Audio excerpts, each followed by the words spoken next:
So what did the Lord send in Revelation? Look at verse 11. This is what he sends. He sends a picture. It's the only picture of Jesus in the whole Bible. You ever wonder what he looked like? This is what he looks like. This is what he wants us to know he looks like. It's a physical description. It goes his head, his hair, his hands, his feet. I mean, we're talking about a description that he wants us to remember.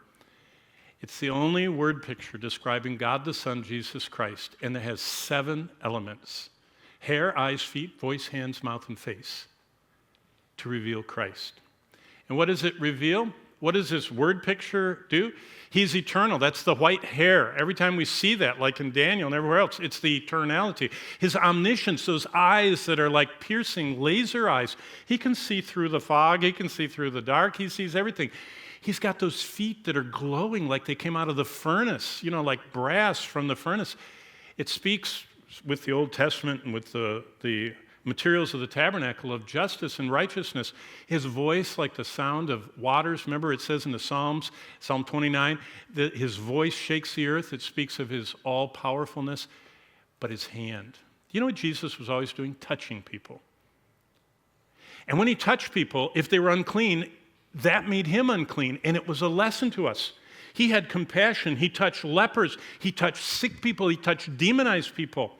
He had compassion. The Word of God, his mouth with that sharp two-edged sword, and that face that glowed like the sun in all of its glory. Jesus, in verse 12, is seen by John. Remember, when he hears his voice, he turns around. And where is Jesus? He's walking around among the lampstands. That verse 20 tells us of the 7 churches. So he's walking in the middle of the church. He's kind of like the coach. He's out there on the field with the team. He's actively feeling our fears and weaknesses. He's the Son of Man. He's clothed like a priest. He's coming to us. He is the Son of Man. He understands.